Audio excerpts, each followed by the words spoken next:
प्रार्थना करते हैं पर थोड़ा रंग चढ़ता है, फिर वो हवा चलती है, ऐसी फिसल जाते हैं। जैसे हम एक बार प्रार्थना की कि 24 घंटे होते हैं, आप एक घड़ी 24 मिनट हमें प्रभु को दे, तो उसमें तर्क होने कि बस में चलते हुए कर ले, कार्य करते।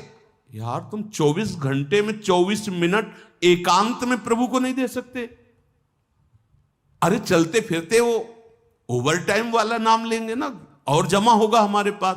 24, एक घड़ी, आधी घड़ी, आधी में पुण्य आधी। अगर हम एकाग्रता पूर्वक जपे तो कैसा रहेगा? 24 घंटे में 24 मिनट मेरे प्रभु के लिए, यद्यपि जीवन प्रभु के लिए, पर जैसे निराश होके, तो निराश होके हम कहते हैं, वैसे तो पूरा जीवन प्रभु के लिए, पर वैसा नहीं कर सकते हो तो समय समर्पित कर दो। पर 24 मिनट तो ऐसी प्रार्थना है।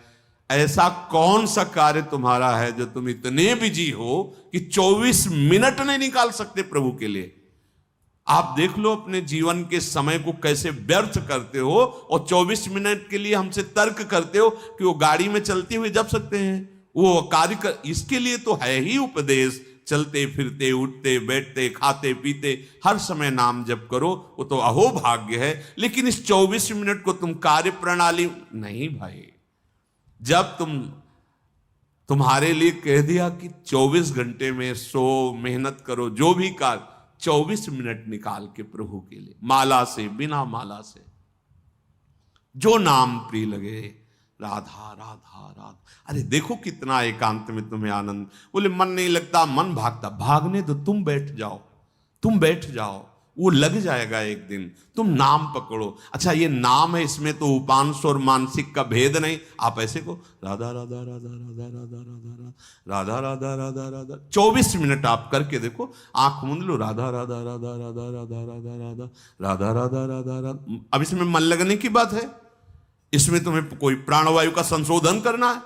अधिक से अधिक राधा राधा राधा राधा, कृष्ण कृष्ण, जो नाम प्रिय हो। आप देख लेना, आप खुद देख लेना, आपको पता नहीं होता।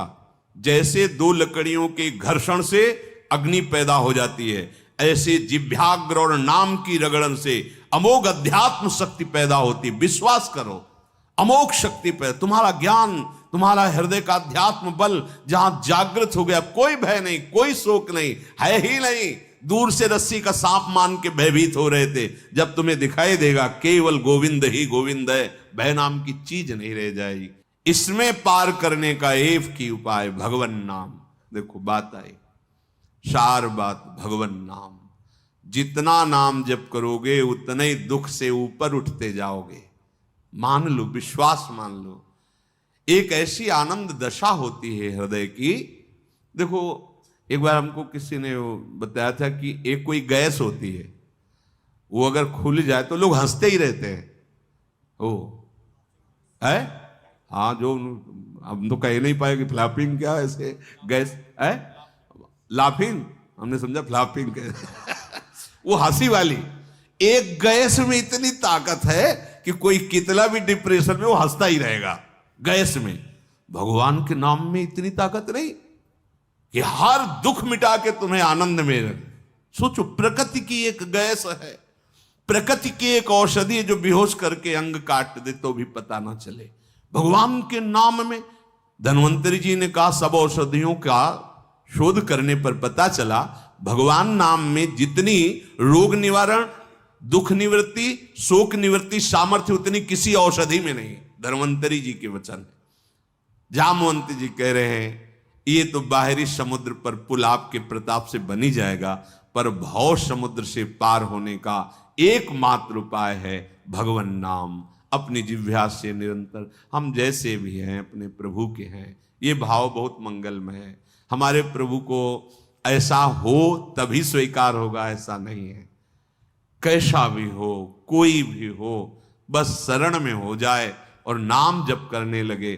खुद आप देख लेना, अगर बात आपको समझ में आ जाए तो ये जो श्रीमद् चतुराशी जी है, इसके जो पद है, पहली बात तो तुम्हारा कोई भाव न बने, कोई श्रद्धा न बने, और अगर एक बार 84 जी का पाठ 24 घंटे में कर लेते हैं,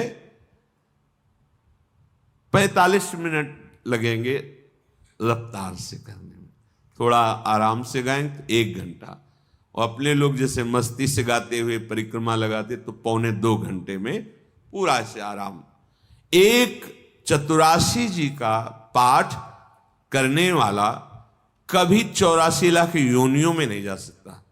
ये उन महापुरुषों के वचन हैं जिनके अधीन प्रियालाल है। छुट्टी 84 भ्रमंते निर्खय जुगल किशोर। कम से कम 84 लाख योनियों के दुख से तो आप मुक्त होना चाहते, नहीं प्रिया प्रीतम को देखना चाहते, नहीं सेवा चाहते, तो दुख से तो निकलना चाहते। वाणी जी अमोघ है, गुरु कृपा से ही बात समझ में आती है। अगर 84 जी के किसी भी पद को आप कंठस्थ कर ले, कोई एक पद, और उसी को 100 बार 200 बार अंदर अंदर गुनगुनाइए, फिर आप देखिए कैसे आपका हृदय निर्मल होता है, कितनी जल्दी आपके अंदर भागवतिक सद्गुण आते हैं। तो आप कीजिए, घंटों चलते हुए प्रपंच की वार्ता कर लेंगे, पद नहीं गुनगुनाएंगे।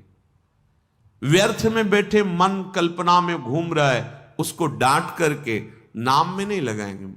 देखो, अगर सुख प्राप्त करना, इसीलिए हम प्रायः आपसे प्रार्थना करते रहते हैं कि ये आशीर्वाद, ये कोई कृपा या कोई पदार्थ दे दे, इस भ्रम में मत रहना। ऐसे ऐसे महापुरुषों के दर्शन हुए हैं जो गुरु कृपा से, इष्ट कृपा से ही केवल उनका दर्शन हो सकता। दिगंबर, शरीर की शुद्ध नहीं, खान पान की, जहां पैर नहीं रख सकते हो ऐसी तपती हुई बालू, उसमें दिगंबर पड़े हैं ब्रह्मानंद में मगन। आप जब तक अपने आप को सतमार्ग में नहीं लाएंगे, भजन में नहीं लाएंगे, असत मार्ग को त्यागेंगे, कोई सुखी नहीं कर सकता, कोई सुखी नहीं कर सकता। ये बात अंदर बैठा लो। कौन काहू के सुख दुख कर दाता, निज कृत कर्म भोग सुन भ्राता। इसलिए शरीरम श्री वृंदावन भुवि सदा स्थापे, मना सदा पार्श्वे वृंदावन रसिकयोर न्यस्य भजने। आहा, जो युगल सरकार के भजन में रसिक जन डूबे हुए हैं, मन उनकी आज्ञा में दे दीजिए। अर्थात जैसा वो उपदेश करते हैं वैसे ही मन को चलाइए, तो न्यस्य भजने, वो भजन में समर्पित हो जाएगा। वचस्तत् केली नाम नवरत गाने रमय तत्। वाणी से उनकी केली रस का गान, बड़ा सुख मिलता है श्यामा श्याम को। सबसे बड़ा सुख मिलता है जब उनकी लीला का गायन करके सुनाते हो। जैसे आप गा रहे हो, आज निकुंज मंजू में खेलत नवल किशोर नवीन किशोरी, अति अनुपम अनुराग परस्पर सुना भूत भूतल्प। ये जोरी मुस्कुराती है प्रिया प्रीतम की। बस ये जहां प्रसन्न भये तो क्या होता है, जब राधिका श्याम प्रसन्न भये तो नित्य समीप सुख खींच ले। बस हमारी बात बन गई, हमारे मन को समीप।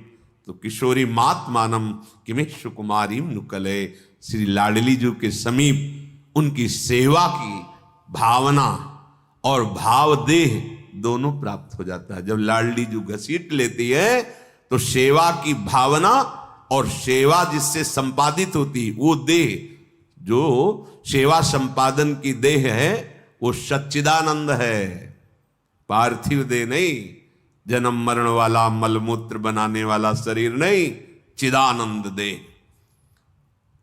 तब वो देख पाता है, जो यहां श्रीपाद के सदा पार्श्वे, वो देख पाता है अपनी प्राणेश्वरी स्वामिनी के पार्श्व में विराजमान। कैसा अद्भुत सुख। पर वचस्तत् केली नाम नवरत, नवीन नवीन सुख का अनुभव होना चाहिए, तभी मानना हृदय निर्मल हो। एक पद को 100 बार गा रहे तो हर बार आपको नया रस मिल रहा है। नाम जब के हर बार नया सुख मिल रहा है नाम से। राधा राधा राधा, हर बार एक नया अनुराग पैदा हो रहा है नाम के प्रति, नई आसक्ति पैदा हो रही है। कथा पीयूषादौ श्रवण युगल प्रीति विकलम। जब आप प्यारे जू की रूप माधुरी, गुण माधुरी, लीला माधुरी सुनेंगे तो कह रहे प्रीति विकलम, निश्चित ऐसे प्रेम विह्वल कर देने वाली वृत्ति पैदा होगी। ये काम क्रोध लोभ मोह मद मत्सर, ये राग द्वेष मान अपमान दुख सुख, ये छू ही नहीं जाएगा। आप इतनी ऊंचाई पर होंगे आपके हृदय की भूमिका कि आपका स्पर्श नहीं कर सकते हैं। ये हुआ आशीर्वाद, ये हुआ संत समागम, ये हुआ मनुष्य जीवन का परम लाभ। इसलिए धैर्य पूर्वक चलो, ये आशा मत करो कि तुम्हें कोई महान भक्त कहे, महान संत कहे तो तुम संत हो, तुम्हारा भजन सार्थक। कोई तुम्हें पाखंडी कह दे, गाली दे दे, निंदा कर दे तो भजन का हमें कोई फल ही नहीं मिला, क्योंकि लोग गालियां दे रहे। देखो हमें भजन का फल मिला क्योंकि लोग प्रणाम। ये माया का आखिरी अस्त्र है। कंचन कामिनी कीर्ति, सब रूपों में भगवान इतने रूपों में आके हमें दर्शन दे रहे, दुलार कर रहे, हमें उनके चरणों में प्रणाम करना। मेरे प्रभु इतने रूप धारण करके प्यार कर रहे, भावना अपनी कहीं अहम जनित ना हो जाए कि मैं साधक हूं, मैं भजनानंदी महात्मा हूं, मुझे लोग नमस्कार करते प्रणाम करते, फिर मार्ग आगे का रुक जाएगा। इसलिए कह रहे निरपेक्ष, समस्त निरपेक्ष, ए नमस्कार प्रणाम, नाना प्रकार की प्रशंसा या कोई आश्चर्यजनक सिद्धियां तुम्हारे अंदर आ रही, सबसे निरपेक्ष रहो, इनका प्रयोग मत करना। तभी तुम श्री जी की सेवा का अधिकार, जो सच्चिदानंदमय जीवन है, वो तुम्हें प्राप्त हो जाएगा। सहज में आनंद की वर्षा करने वाली। अब ये सहज शब्द से हमारा परिचय नहीं तो लगता है बिना क्रियाओं से क्या हो जाएगा। जैसे कोई कहता है कि क्रियाओं से क्या हो जाएगा, हमने विचार करके देखा है, सत क्रियाओं से बुद्धि पवित्र होती है, असत क्रियाओं से बुद्धि गंदी होती है। गंदी बुद्धि का गंदा निश्चय होता है, पवित्र बुद्धि का दिव्य निश्चय होता है। बस इतना हुआ क्रियाओं से। और बुद्धि का जब परमात्म स्वरूप में निश्चय होता है तो बुद्धि बुद्धि नहीं रह जाती, वो कृष्णाकार हो जाती, भगवदाकार हो जाती। यहीं से परमानंद की अनुभूति प्रारंभ होती है। जो क्रियाओं से बुद्धि को पवित्रता मिलती है वो साधु समागम से एक क्षण में मिल जाती है। विश्वसनीय श्रद्धावान एक क्षण में अपनी बुद्धि को उतना पावन कर लेता है, जो बहुत वर्षों तक तीर्थ और सत्क्रियाएं की जाएं तब बुद्धि पवित्र होती, वो साधु समागम से एक क्षण। इसीलिए व्रतानि यज्ञ छंदांसि तीर्था नियमा यमा यथा वरुंधेत सत्संगा सर्वसंगोपहो हिमाम। सत्संग के बराबर किसी को नहीं रखा गया। व्रत नियम तीर्थयाटन वेदों का स्वाध्याय दान पुण्य ये सब एक तरफ और साधु समागम एक तरफ। एक क्षण में बुद्धि को इतना पावन कर दे कि वो प्रभु प्यारे लगने लगे, अपने दोष अपने को चुभने लगे, असहनीय हो जाए। ये साधु समागम का ये आशीर्वाद है, ये कृपा है, ये फल है। मांगने की जरूरत नहीं है। आप श्रद्धा विश्वास पूर्वक साधु समागम करें तो ये आपके अंदर आने लगेगा। ये जो हमारे अंदर क्षोभ पैदा होता है किसी भी विषय से, ये अज्ञान से होता है, ये किसी के आशीर्वाद से नहीं मिटेगा। बड़ा आश्चर्य लगता है कि समझते नहीं। आप आशीर्वाद दे दो हमारा मन शांत हो जाए, कोई आशीर्वाद नहीं है। भ्रम में मत फंसना, बात समझना पड़ेगा। आपको विवेक के द्वारा आपको अपनी बात काटनी पड़ेगी, तब आपको शांति मिलेगी। तात्कालिक शांति, जैसे कोई बहुत थका हुआ पथिक आया, वातानुकूलित कक्ष में बैठ गया तो उसको तात्कालिक शांति मिलती, लेकिन स्थायी नहीं। ऐसे ही आप संसार से भटकते हुए जले हुए अशांत आए, संत महात्माओं के दर्शन की सभा में बैठे, आपको एक शांति मिली, स्थायी नहीं है। ये स्थायी तब होगी जब उनकी बात मानकर आप अपनी बुद्धि को उस मार्ग में चलाएंगे। ये प्रभाव तात्कालिक है। आपको ये जो आनंद की अनुभूति, एक शांति, एक विशेषता, ये प्रभाव है यहां का। लेकिन ये प्रभाव स्थायी बना रहे असंभव, क्योंकि त्रिगुणों का चक्र चलता रहता है, सतोगुण, रजोगुण, तमोगुण, ये हृदय में चलता रहता है। जब तक आप उपासना के द्वारा त्रिगुणातीत नहीं हो जाते, तब तक ये प्रभाव स्थायी मत मानना। आंसू आ सकते हैं, रोमांच हो सकता है, तो प्रेम लक्षणा भक्ति थोड़ी हो सकती है। वो तात्कालिक सतोगुण का प्रभाव है आपके अंदर। ऐसे वायुमंडल में बैठे हैं कि आपको भागवतिक आनंद की अनुभूति होगी। इसे स्थायी बनाना है, तो जो उपदेश है उनको जीवन में धारण करना है। वो आचरण, भगवत स्मरण, भगवत सेवा, भगवत चरणारविंद का आश्रय, ये आपको त्रिगुणातीत करेगा। जब आप त्रिगुणातीत होंगे, किसी गुण का प्रभाव नहीं पड़ेगा, तब एक रस स्थिति आएगी। फिर ये प्रभाव आप विषयी पुरुषों के बीच में बैठ करके भी स्वाद लेंगे इसी आनंद का।